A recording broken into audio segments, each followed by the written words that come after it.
una de ellas. Vimos la semana pasada la tercera cruzada, que fue como la más relevante por simplemente ser los renombres, ¿cierto?, de las personas generales, reyes, ¿cierto?, y protagonistas que, valga la redundancia, protagonizaron, ¿cierto?, esta cruzada, la tercera cruzada, que una de estas personas fue el imponente Saladín, ¿cierto? O Salahadín o Saladino, como se puede conocer. Vimos más o menos el territorio en que él mantuvo su reino, su territorio, ¿cierto? Y redujo después en la toma de Jerusalén lo que esto explotó en la tercera cruzada.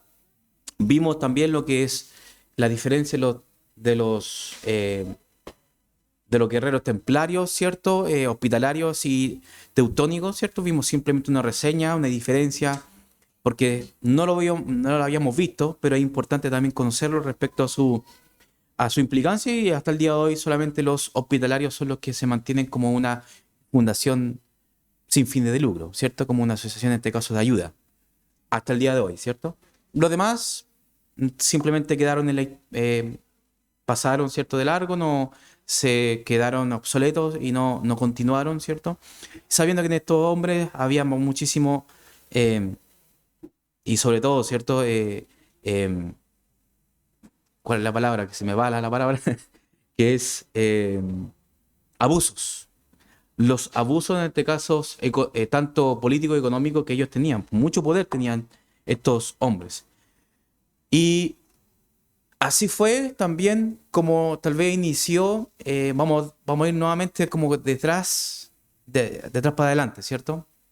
Viendo, siempre les muestro el mapa de la parte final, ¿cierto? Más o menos que podamos encontrarnos y entender más o menos cuál fue la ruta, cuáles fueron dónde se posicionaron, dónde, ¿cierto?, anclaron estos cruzados. Pero si se dan cuenta, siempre fue el foco Tierra Santa, ¿cierto? Donde nosotros hablamos de Tierra Santa, es todo Palestina, ¿cierto? Todo el Levante, ¿cierto? Que es los estados que poco a poco se están perdiendo, los estados en este caso cruzados, ¿cierto? Salahadín tomó Jerusalén, ¿cierto? No hubo manera, ¿cierto?, de recuperarlo. Sabemos que Ricardo Corazón de León no pudo hacer nada más que simplemente retirarse. No porque no podía, sino que logísticamente, políticamente, no era tal vez, no era apropiado tal vez. Entonces simplemente se retiró. Y esto quedó ¿cierto? Recordemos que quedó absolutamente como en visto, quedó ahí como en pausa, que la ciudad santa, Jerusalén, no se pudo recuperar. Y no había cómo hacerlo, que simplemente convocar una nueva cruzada. Y esta es la cruzada que se convocó. Pero si se dan cuenta, es como bien extraña esta cruzada. Esta cuarta cruzada está como bien lejos de Jerusalén. Esta cuarta cruzada, de hecho, ni siquiera se acerca a lo que es Palestina. Ni siquiera cruza, ¿cierto?, el mar Mediterráneo, ¿cierto? Cruzando el mar Mediterráneo para llegar al Medio Oriente, sino que no llegó nunca a puerto. No llegó nunca al lugar que debería llegar. Y todo empezó, hermanos, y todo tal vez que empezó, ¿cierto?, con una emoción, ¿cierto?, con una bula, con este enunciado que el Papa hace, ¿cierto?, para poder convocar, ¿cierto?, a la cruzada, a convocar, ¿cierto?, a esta defensa de la cristiandad, ¿cierto?, para animar nuevamente para que los cruzados se puedan levantar, ¿cierto?, y puedan ellos ir a recuperar Jerusalén. Y en este caso, vamos a ir como de atrás para adelante. Ahí mi hermano Daniel va a estar atento. Inocencio III, ¿cierto? Y me da mucha risa este nombre, ¿cierto? Porque me pregunté, ¿cierto?, dentro de esta investigación, ¿es inocente o culpable, ¿cierto? Porque todo parte de este hombre, ¿cierto? Inocencio III. Pasó a la historia este hombre por todo acontecimiento que el último vamos a verlo casi ya al final de la presentación. Pero el primero, ¿cierto?, el más recordado, el que tiene mayor envergadura e importancia, es que convocó la cuarta cruzada, ¿cierto? Tengamos en cuenta de que él quiso hacer exactamente lo mismo, ¿cierto?, que tal vez en un inicio de ir a recuperar, ¿cierto?, Jerusalén, porque Saladino ya en este tiempo, ¿cierto?, estamos hablando nosotros en el año 1200, ¿sí? ¿Se dan cuenta? En el 1202, en 1204, fueron 2 años, ¿cierto?, que se mantuvo la cruzada, pero Inocencio fue papa mucho antes y también después del término de la cruzada, mucho después, se mantuvo.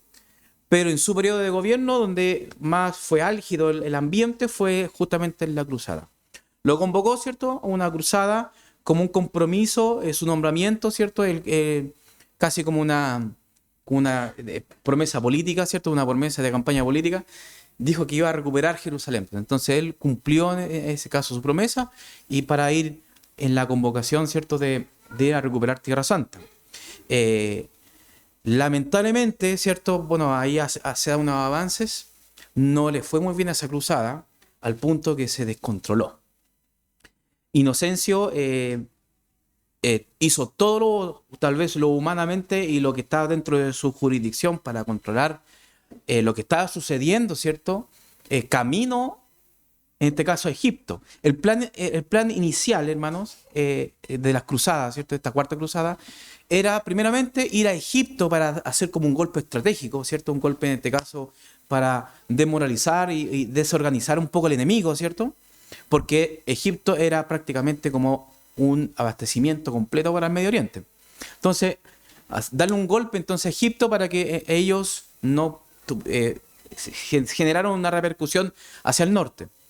Y luego de ahí, estarse acomodando, ¿cierto?, en tropas, como siempre lo han hecho los cruzados, hasta llegar a tierra de Jerusalén. Pero en este caso no ocurrió. Y eso es lo que nosotros vamos a ver. Que quedamos clarísimos que Inocencio convocó, en este caso, la cuarta cruzada, ¿cierto? Pero todo inició de esta manera. Venecia, ¿cierto?, era conocida por sus barcos, por sus flotas, ¿cierto?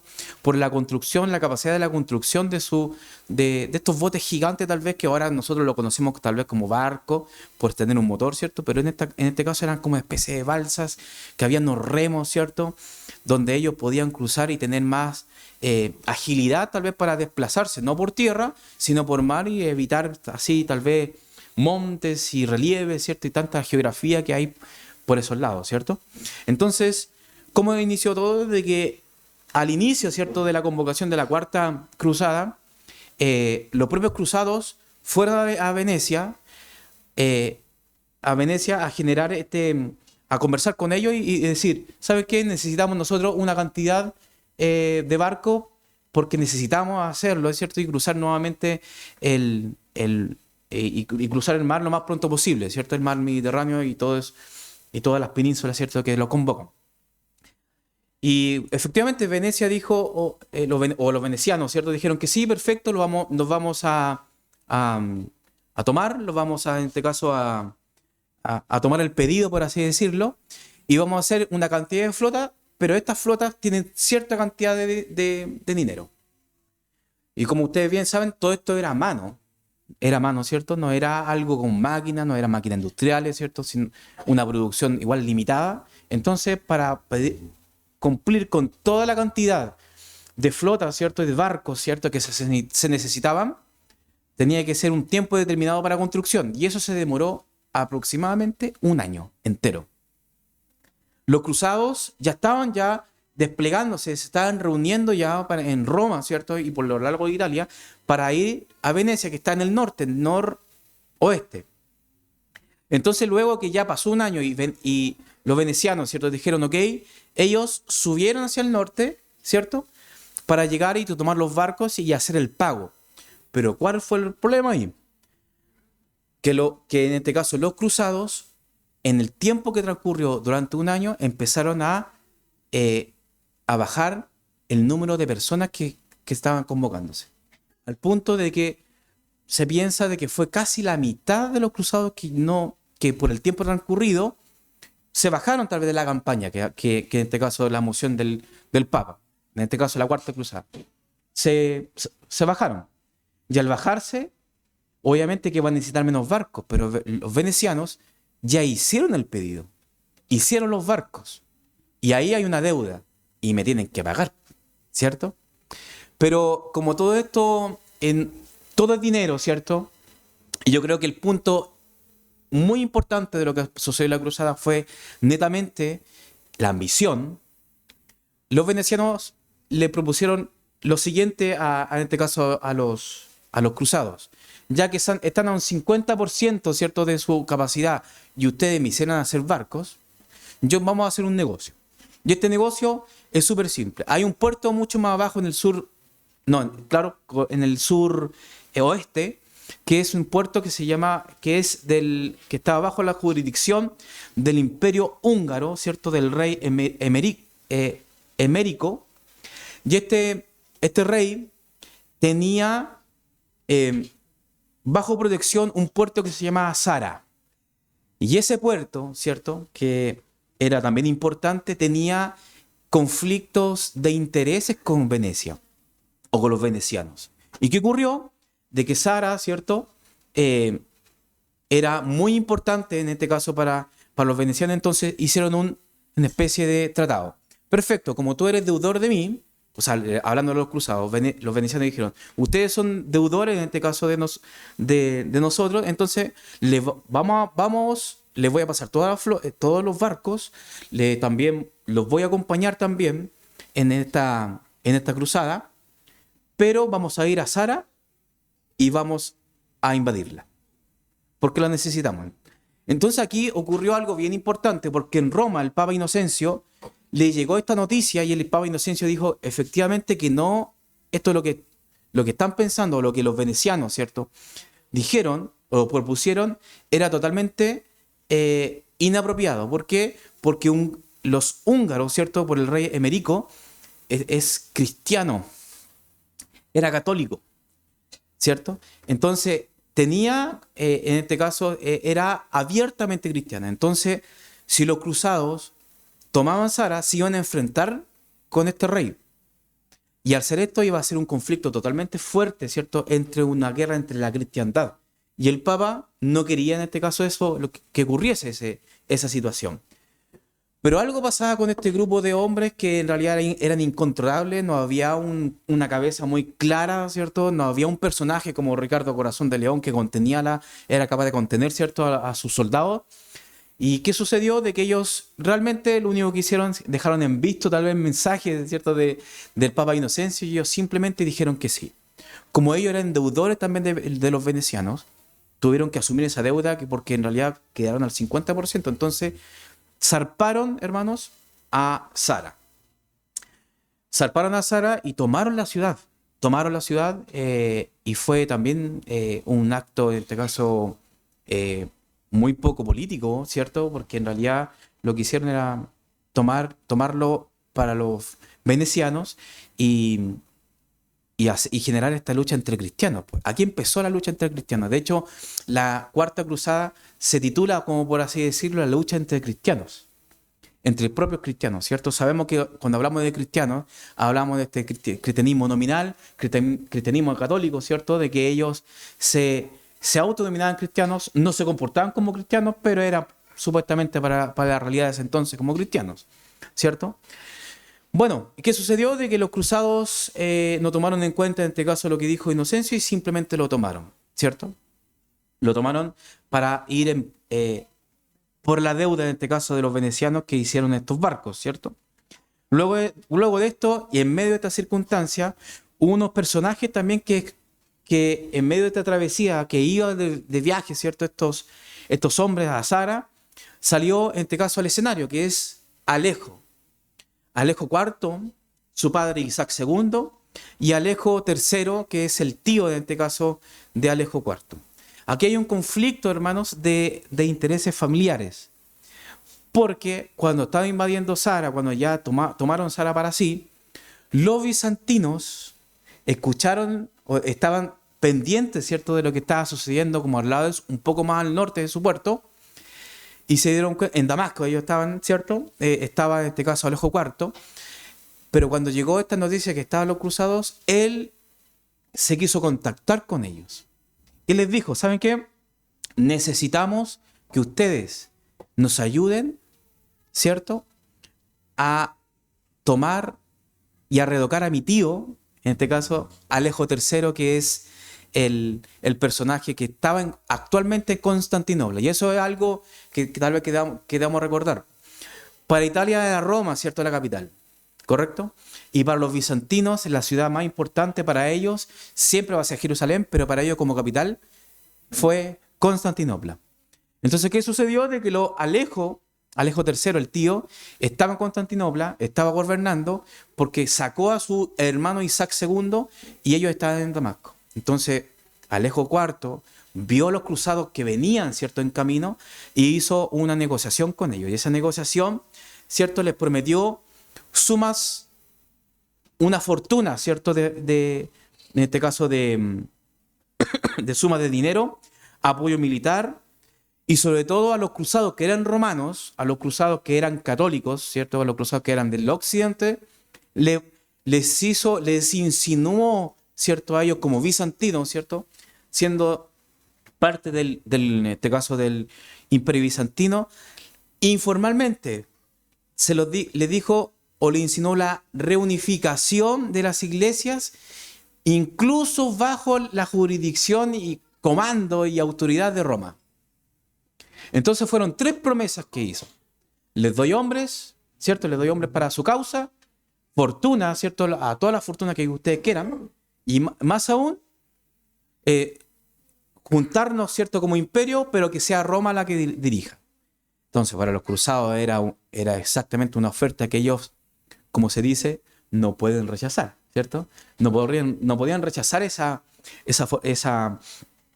propuesta, ¿cierto? Y fue muy bien recibida en este caso por ellos y también hubo aquí una especie de ruptura también, porque cierto grupo, de hecho se ve un poquito más acá, más abajo, donde hay una especie de... hay una línea, no sé si lo alcanza a ver ahí, ¿cierto? Dentro de esta ruta, una ruta de, ¿cierto? Como de color lila, podría decirse, morado, de que hubieron soldados que desistieron de ahí. A causa de esto, porque ellos dijeron, algunos de ellos afirmaron y dijeron, ¿sabes qué? Nosotros no vamos a estar peleando entre cristianos, porque si bien los bizantinos, para el occidente, los ortodoxos eran herejes, ¿cierto? Pero aún así, herejes cristianalizados. Entonces, no podían ellos, algunos de ellos sentían ese rechazo. Yo no puedo enfrentarme con un bizantino porque en realidad somos cristianos, como creemos lo mismo, ¿por qué voy a estar en conflicto con ellos? Entonces, algunos de ellos desistieron y se fueron realmente de la cruzada. Y bajó aún más, creo que en un 20% se fue, un 80% quedó de lo que ya venía ya degradándose. Entonces, ya había muy poco, pero poco en realidad sigue siendo importante, ¿cierto? Pero de lo que pasó en un principio, ¿cierto? Al final, cierto grupo, pero la gran mayoría, dijo que sí, estuvo de acuerdo y partieron de ahí, volvemos al mapa, desde ahí, ¿cierto?, a Constantinopla. Y en Constantinopla fue algo bien en este caso llamativo, hermano, bien, de hecho, tal vez como un análisis que podemos hacer, porque en realidad es bien difícil hacer negocios, ¿cierto?, con un puñal en las manos, ¿cierto? O hacer negocios con los lobos con los lobos, ¿cierto? Eso de hecho lo escuché de Churchill, de que hablaba de que no se puede hacer negocios, ¿cierto?, con bestias feroces, ¿cierto? Pero la llegada de Constantinopla, si bien es un acontecimiento que marcó el hecho, ¿cierto?, y el curso, ¿cierto?, del imperio, primeramente hay que hacer una aclaración. Como tal vez la semana pasada se los dije, podemos estar bajo el equipo de los bizantinos, ¿cierto?, diciendo de no, que Roma, que son unos sinvergüenza, de que fueron feroces, que inevitablemente fue así, ¿cierto?, que fueron feroces, pero ellos mismos llamaron, ¿cierto?, a su destrucción, llamaron, ¿cierto?, a esta invasión. Entonces tenemos que estar un poco en el medio viendo esto, porque los cruzados inmediatamente no invadieron de forma total y feroz Constantinopla.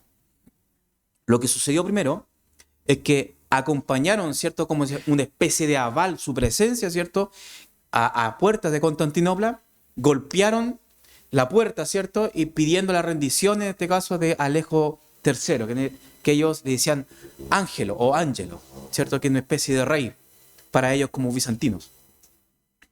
Y golpearon, por así decirlo, la puerta, y hubo un conflicto, ¿cierto? Pero no todo el ejército participó de esta situación. Entonces hubo una gran contienda, pero era llevado, en este caso, mayoritariamente por los ejércitos de Alejo IV, el sobrino, ¿cierto? Que quería recuperar, en este caso, el reino. Y luego de esto vencieron, ¿cierto? Y Alejo IV volvió a ser rey. Perdón, Alejo IV tomó la ciudad, pero los grandes generales no reconocieron a Alejo IV, sino que reconocieron a su padre como rey en restitución, ¿cierto? Que es Isaac II. Y eso a los cruzados no les gustó, porque el negocio que hicieron, ¿cierto? El tratado de negocio, ¿cierto? Digámoslo así, porque prácticamente fue eso. Un negocio que hicieron fue con Alejo IV. Y si Alejo IV no llega a ser rey, no tiene riqueza, no tiene dinero. Entonces exigieron, ¿cierto?, a los generales, exigieron, ¿cierto?, al nuevo reino, ¿cierto?, a la nueva dinastía, ¿cierto? O sea, era la dinastía Ángela, pero al nuevo rey, ¿cierto?, de turno, que pusiera de coheredero o correy, por así decirlo, como una especie de segundo al mando, a Alejo IV. Y así lo hicieron.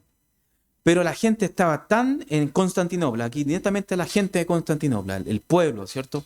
Estaba tan agitado, ¿cierto? Y tan en descontento de esta situación que empezó a generar mucho disturbio. Y tanto fue los disturbios de la ferocidad de la propia gente de Constantinopla que mataron a muchos cruzados que estaban en la ciudad. Y eso generó al punto, hermano, que al punto de que los cruzados se vieron envueltos un poco en retirada de la ciudad por el momento, ¿cierto? Y los reyes, los monarcas que estaban en ese entonces tratando de controlar la situación, la propia gente mataron a Alejo IV y mataron a Isaac II. La propia gente. Esto también fue, y tenemos que reconocer esto, que fue movido y articulado por el tío Alejo III. Estaba ahí haciendo la revuelta, ¿cierto? Como instando un poco el ánimo de la gente. Y fue tanto así que fue un asesinato, en este caso de los reyes actuales, y Alejo III tomó nuevamente el poder. Y algo llamativo, hermano, porque los cruzados hasta el momento no se metieron.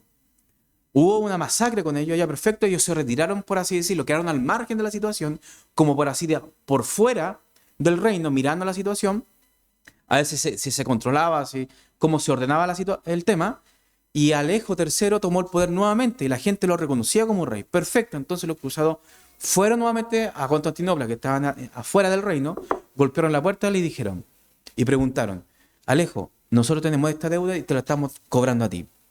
Y Alejo III, obviamente, desde que no iba a reconocer la deuda, no estaba dispuesto a pagarla, no tampoco iba a asumir, ¿cierto?, una responsabilidad o una deuda que sus enemigos tomaron, ¿cierto?, que era su propia familia. Y fue entonces cuando los cruzados, tomados totalmente en ira, pero al punto de ser barbarie, ¿cierto?, se reorganizaron por fuera de Constantinopla y entraron completamente, salvajemente, podría decirse, descontrolados, con una ira tremenda, ¿cierto?, por la situación que sucedió, y invadieron, ¿cierto?, Constantinopla en esta segunda petición que hicieron en Alejo, y sacaron y saquearon la ciudad, podría decirse, la ciudad más rica de ese entonces, que era Constantinopla. Hicieron una masacre, mataron a mucha gente, ¿cierto? Mataron en este caso a mucha gente, ¿cierto?, que vivía en la ciudad. Tomaron los grandes tesoros y ellos se autopagaron, ¿cierto?, el favor, ¿cierto?, que Alejo IV, ya muerto, y Isaac II, ya muerto, hicieron con ellos. ¿Y qué sucedió? Que esta situación marcó un precedente, ¿cierto?, el, esto generó que el Inocencio III excomulgó, ¿cierto? Sí, excomulgó a cada uno de ellos. Generó que ellos lo conocen como la doctrina de la excomunión. La excomunión es muy distinta a lo que nosotros como vemos o conocemos como excomunión, porque lo que estaba diciendo el Papa, de que todos los cruzados por hacer esto, en realidad no eran salvos. No eran salvos y se iban a ir al infierno. Y aún así, a pesar de eso, igual los mandaba. Era como bien peculiar la situación, porque a pesar de eso, a pesar de que estaban en excomunión, no, igual en este caso les pedía que volviesen al imperio. Sucedió esto y en realidad generó un trastorno gigante, ¿cierto? Y por eso se lo digo, que esto es como 50 y 50. Tanto culpabilidad en este caso para los bizantinos y culpabilidad para los cruzados por la ferocidad y los salvajes que fueron, ¿cierto? Pero los bizantinos haciendo negocios con los lobos no se puede hacer, ¿cierto? Sobre todo si es con un arma, ¿cierto? En la mano, ¿no? Eso así no se negocia, ¿cierto? Y la consecuencia en este caso de la, como tal vez conclusión final, ¿cierto? De que el saqueo de Constantinopla por los cruzados en el 204 es ampliamente visto por los historiadores como uno de los momentos más vergonzosos y desastrosos de la historia de las cruzadas. Profundizó totalmente el cisma, hermano. Si el cisma, ¿cierto? El gran cisma que nosotros vimos de que la iglesia bizantina, o el imperio bizantino en realidad, con el catolicismo, estaban totalmente, ya se separaron definitivamente sus doctrinas, estaba cada uno por su lado. Esto profundizó ya mucho más y cavó la tumba, en este caso, por así decirlo, con tal vez las esperanzas que tenían de volver a tener una unificación de la cristiandad oficial o estatal de ese momento. Inocencio hizo todo lo posible, lo políticamente posible de tomar tal vez estas circunstancias y de poner el parche ante la herida, ¿cierto? Inocencio, por eso le digo que Inocencio si es que era realmente inocente como su nombre o culpable, ¿cierto? Pero también él es responsable de también lo ocurrido, por no controlar también a sus tropas, porque en realidad el Papa era el encargado de esto. Y hizo todo lo posible, ¿cierto? Para poder tal vez unificar, devolver la ciudad, no sé, para hacer algo tal vez político, pero ya era demasiado tarde. Otra de las cosas tal vez que podemos nombrar de este periodo, ¿cierto? Como algo más que nada no tan solo histórico, si bien siempre es historia, ¿cierto? Pero también respecto a la doctrina, ¿cierto? Que se impartía en ese periodo. Bueno, aparte de las cruzadas, ¿cierto? Aparte de lo que hemos hablado de la excomunión, aparte de lo que hemos hablado respecto a los comportamientos inapropiados de los cruzados, ¿cierto? Siendo ellos representantes de la cristiandad y defensores, sobre todo, de la cristiandad en Jerusalén y en el Medio Oriente, hay una doctrina que empezó a promulgarse que es el purgatorio. Inocencio III fue el que defendió en dos instancias, ¿cierto? Por así decirlo, en dos concilios, en dos grandes concilios. En este caso, en el concilio, esto fue como presentado, no muy directamente, siempre con pinceladas, ¿cierto? Muy suave, muy de a poco, ¿cierto? En el concilio de Beltrán, en el 215, esto es posterior, se dan cuenta que se mantuvo como papa, pero en el 1215 Inocencio cimentó muy sutilmente la doctrina, en este caso, del purgatorio. ¿Qué es el purgatorio, hermano? Tal vez algo que tal vez no, por lo menos yo no tengo tal vez una noción o una costumbre tal vez católica. Siempre fui protestante, nominal en un principio protestante. El purgatorio es una doctrina, ¿cierto?, católica en un estado temporal de purificación para las almas que han muerto en gracia. Una especie de estado de amistad con Dios, temporal, ¿cierto? Pero aún no están completamente purificadas para entrar al cielo, ¿cierto? Es una enseñanza que ha evolucionado con el tiempo y se consolidó más claramente en este periodo que estamos hablando de la Edad Media. Esa es la definición en este caso de lo que conocemos como purgatorio, ¿cierto? Y aquí es cuando se sistematizó después más adelante con un concilio en el siglo XV, el concilio de Florencia, y uno que nosotros lo tenemos bien familiarizado, ¿cierto? Y que hemos estado hablando tal vez mucho de ello, sobre todo para estas fechas, ¿cierto? De octubre, precisamente el 31 de octubre, que es el Concilio de Trento, ¿cierto? Y ahí es cuando ya se definió muy, o sea, ya estaba ya la doctrina, pero ahí se defendió porque la Reforma Protestante dio duro golpe, ¿cierto?, a lo que es la doctrina, ¿cierto?, pagana, yo le digo, de hecho no sé si lo puse ahí, sí, ahí lo puse, la doctrina pagana, ¿cierto?, y satánica del purgatorio, ¿cierto? Porque y bueno, a petición, ¿cierto? Bueno, no solamente en el Trento se vio de esto, sino que se vieron muchas cosas, sobre todo la enseñanza y doctrina de Lutero, y adicionalmente también reafirmaron, ¿cierto? En este caso, la doctrina del purgatorio, y déjeme ver por aquí, se me olvidó. eh, Rechazo a la doctrina protestantes y se definió en sí como cánones, ¿cierto? Unos cánones que afirmaban y refutaban, en este caso, todo lo que era, lo que estaba en ese momento en el siglo XVI, defendido por Martín Lutero y los reformadores. Esto es lo que se estaba ya cimentando, ¿se dan cuenta? Se está alineando, por así decir, las piezas para estallar más adelante lo que nosotros conocemos como la Reforma Protestante. Pero esto es importante saberlo, hermanos. La cuarta, en síntesis y en resumen, la Cuarta Cruzada fue un desastre. La primera fue un éxito, la segunda no fue tanto, la tercera fue icónica por los personajes, pero en realidad no fue tal vez por los personajes, pero en realidad no se logró el objetivo.